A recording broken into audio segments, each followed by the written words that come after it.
اللہ کے رسول صلی اللہ علیہ وسلم کی ایک اور حدیث جو صحیح الجامع میں روایت موجود ہے، اللہ کے رسول صلی اللہ علیہ وسلم نے فرمایا جو شہرت اور دکھاوے کے لیے لباس پہنے گا قیامت کے دن اللہ تعالیٰ اسے رسوا کرے گا۔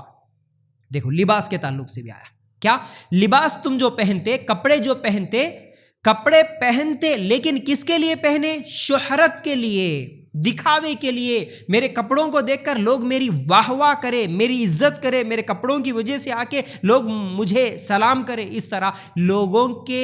دکھاوے کے لیے اور اپنی شہرت کے لیے جو بھی کپڑے پہنتا ہے اللہ تعالیٰ کل قیامت کے دن اسے رسوا کرے گا۔ تم دنیا میں عزت ملتی کپڑوں میں سمجھ کے لوگوں کے سامنے ایسے ایسے کپڑے پہن کے جو گھومے تھے، قیامت کے دن اللہ تعالیٰ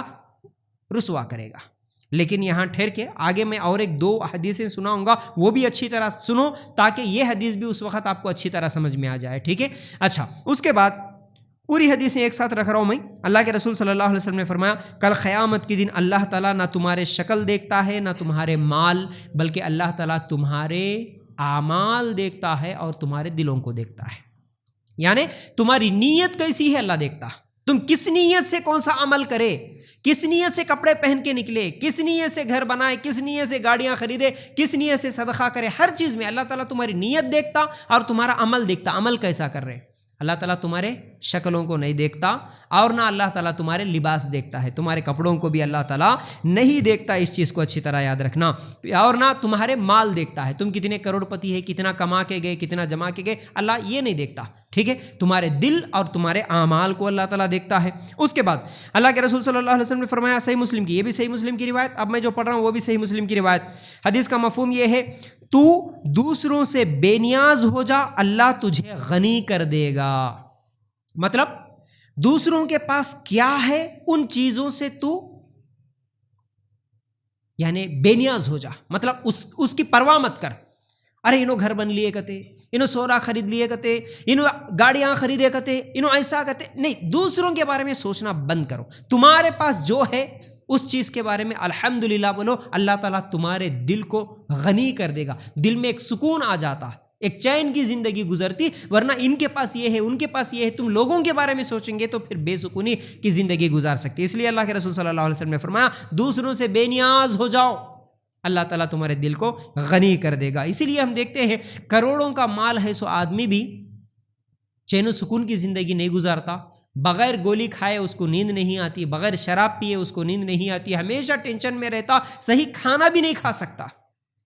لیکن ایک وہ ہوتا ہے جو غریب ہوتا ہے، الحمدللہ جتنا بھی آتا ہے اتنے میں اپنے بیوی بچوں کو پال لیتا، لیکن ایک سکون کی زندگی گزارتا، اس کو وہ ذہنی پریشانیاں، وہ ٹینشنز نہیں رہتے۔ اسی طرح اللہ کے رسول صلی اللہ علیہ وسلم نے فرمایا صحیح مسلم کی ایک اور روایت، اللہ کے رسول صلی اللہ علیہ وسلم جب بیعت لیتے تھے،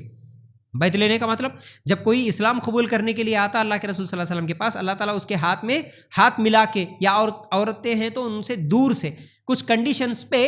ایک یعنی یوں سمجھو کہ شرط لگاتے تھے، بیعت لیتے تھے، بولو بھائی تم اس کے لیے راضی ہو کیا تم یہ کام کر سکتے ہو کیا، اس طرح بیعت لیتے، کچھ کنڈیشنز لگاتے۔ ان میں سے ایک بات اللہ کے رسول صلی اللہ علیہ وسلم یہ بھی کہتے، اللہ کے رسول صلی اللہ علیہ وسلم کہتے ہیں کہ اللہ کے معاملے میں کسی ملامت کرنے والے کی ملامت کی پرواہ نہیں کریں گے، تم اسلام قبول کر رہے ہیں، لیکن اسلام قبول کرنے کے بعد ملامت کرنے والوں کی ملامت کی پرواہ نہیں کرنا۔ مطلب کیا ہے؟ اسلام قبول کر لیے، کل کے دن تم کو کوئی تانے دیں گے، کل کے دن تم کو کوئی مذاق اڑائیں گے، ارے تم لوگ بدل گئے، تم لوگ ایسا کرتے تھے، تم لوگ ویسی نماز پڑھتے تھے، تم لوگ پہلے یہ گناہ نہیں کرتے تھے کیا، تم لوگ پہلے یہ نہیں کرے تھے کیا، تمہارا طریقہ پہلے سے یہ سب، یہ تمام چیزیں بولتے ہوئے لوگ تمہارا مذاق اڑائیں گے، لیکن تم ملامت کرنے والوں کی پرواہ نہیں کریں گے۔ آپ کوئی کچھ بھی بولے، مجھے قرآن کیا ہے سمجھ میں آ گیا، حدیث کیا ہے سمجھ میں آ گیا، سیدھا راستہ کیا ہے معلوم ہو گیا، اب ہزار لوگ ہزار باتیں بولنے دو، میں ان کے باتوں کی پرواہ نہیں کروں گا۔ یہ اللہ کے رسول صلی اللہ علیہ وسلم پہلے بیعت لیتے تھے، تو ہمارے لیے بھی یہ ضروری ہے کہ ہم کسی کی باتوں کا پرواہ نہیں کریں گے۔ پھر اس کے بعد اللہ کے رسول صلی اللہ علیہ وسلم نے کیا فرمایا، مسند احمد کی روایت ہے، اللہ کی نافرمانی میں کسی مخلوق کی اطاعت نہیں کی جاتی۔ مطلب